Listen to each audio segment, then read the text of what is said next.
there was a previous earth that was damaged before God came. But what we have here is that the Bible is telling us that the earth was filled or covered with darkness. It was like a deep. It was like a very, deep gorge or valley or whatever. But God came to bring a change to the character, to the appearance of the earth. He came to transform it. And by the time he finished creating the earth, it was transformed. Can somebody say transform? Transform. Without going to waste time, I want us to know that this is exactly what Jesus came to do.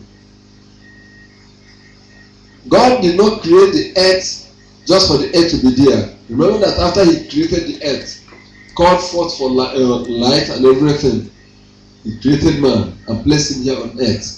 John chapter 1, let us see. The Gospel according to St. John, chapter 1. And I read from verse 1.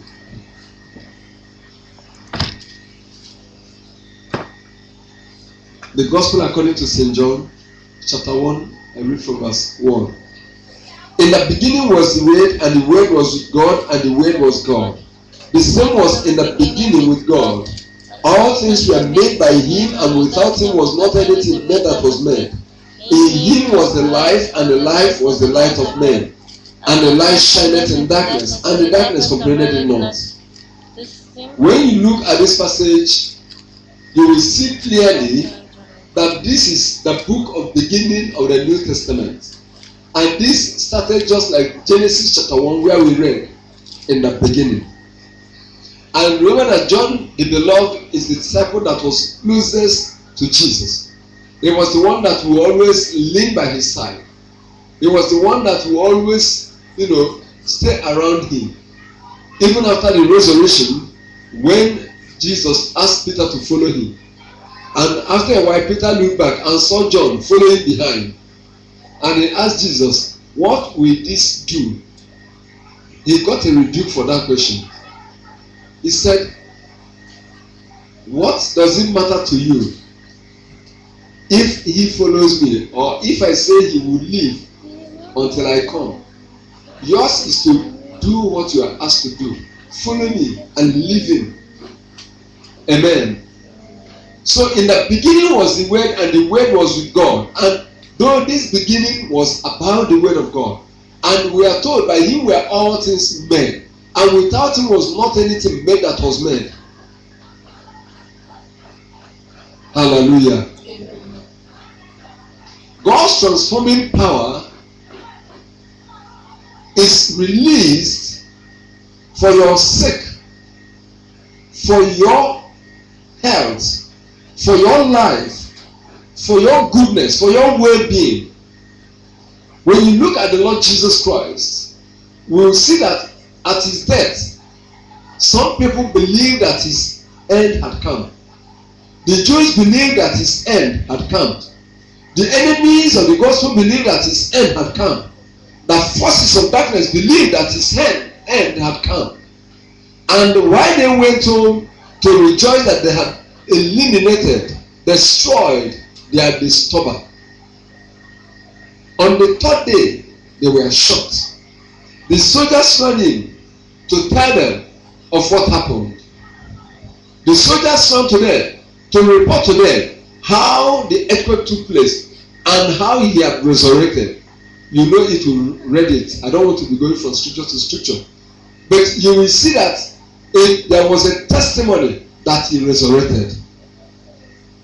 He resurrected from the dead. He came back to life. What are we seeing there?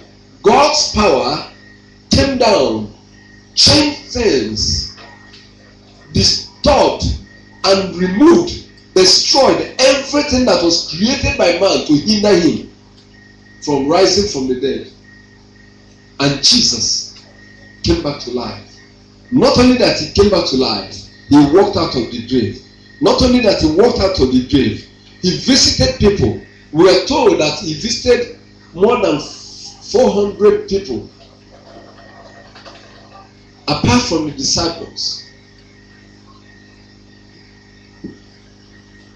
When you look at God's power from creation, God's power comes to people to bring change, to bring change, transformation, change in the appearance, change in the character, change in the nature of those people.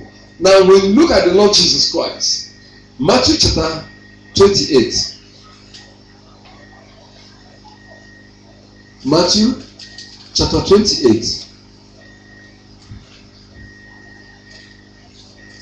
I read from verse 1. In the end of the Sabbath, as it began to dawn toward the first day of the week, came Mary Magdalene and the other Mary to see the sepulchre. And behold, there was an earthquake.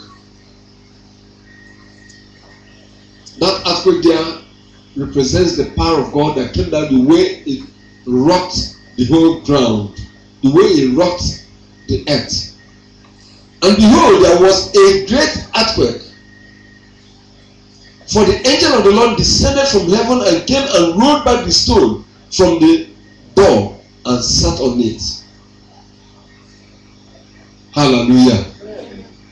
There was a great earthquake. Now, I want you to begin to picture what transpired.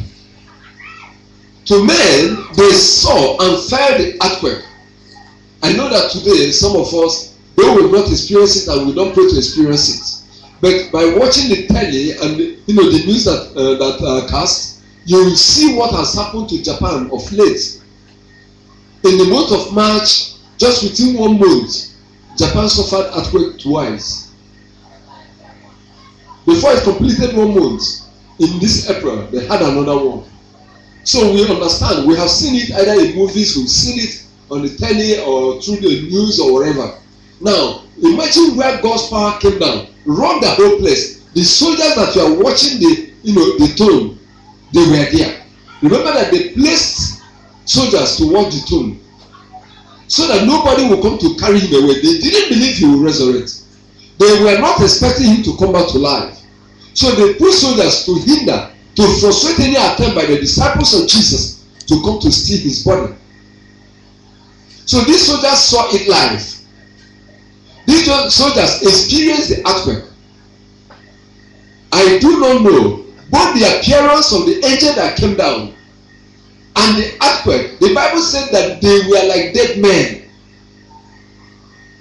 But remember that people went, the religious leaders bribed them to go and tell a lie. And the Jews today, that's what they still fake, and those who don't believe. But the disciples threw him away. And the occult people will tell you that he was in coma, he didn't die. That before they could bury him, it was a different person that they buried there, and that he ran to India. I don't want to go into that. Hallelujah. God's transforming power hit the place, caused an earthquake. Maybe the earthquake resulted because of the angel that came down. The Bible tells us in the Old Testament that when God came upon Mount Sinai, the mountain started skipping, vibrating and shaking, because the glory of God came upon the mountain. Maybe the angel of the Lord that came down, his glory, the glory of God upon him, was so serious that the whole place was rocking. People don't understand that glory is like weight. The glory of God is about weight. The same power that rocked the whole place quickened him in the grave. Now, I want you to understand that in Palestine, in that part of the world, why do they bury their dead immediately? Why? Because after 24 hours, in short, within 24 hours, decomposition has started. You can't keep a dead body anyhow. It will start rotting immediately. And that is why you see the Arabs, they bury their dead the same day, even though it is not linked to their religion. They bury their dead the same day because if you did not embalm that dead body, before the end of that, within 24 hours, it will start to smell because it's already rotting. If you don't understand, you go to John chapter 11. When Jesus said they should remove the stone from the tomb of Lazarus, What was the answer they gave him? He said, that by his thinking, it's already 4 days. You know that people died, they buried them. And then who knows whether they hadn't enough money to embalm Lazarus. But even if you embalm him, for how many days? I don't believe that they wasted their time trying to embalm him to remain like that. No, that's why they said, by now he is thinking, not openly there will be epidemic. He said, I am the resurrection and the life. Hallelujah. So if the Lord manifested that power, then why wouldn't God raise him up? I said I'm going to speak simply, so don't expect me to just jump and make the message so beautiful and great. But I want you to pick something that will change you, because transformation is about change. Change in the appearance, change in the character of somebody or something. So what are we trying to say? In Genesis, God came down and effected change on the appearance of the earth and the nature, the character, because he commanded the water to be gathered one side, the earth to appear and be gathered, and the trees to begin to grow. Everything he called forth. There was a change. It was no longer a deep. It was no longer covered with darkness. It was no longer, an empty deep. But now you have trees and flowers and birds and animals. A total, complete change in the appearance of the earth. Now, I want you to understand that when Jesus Christ rose from the dead, there was a complete change in his appearance and in his nature.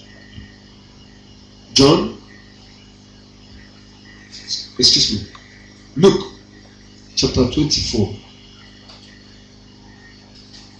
Luke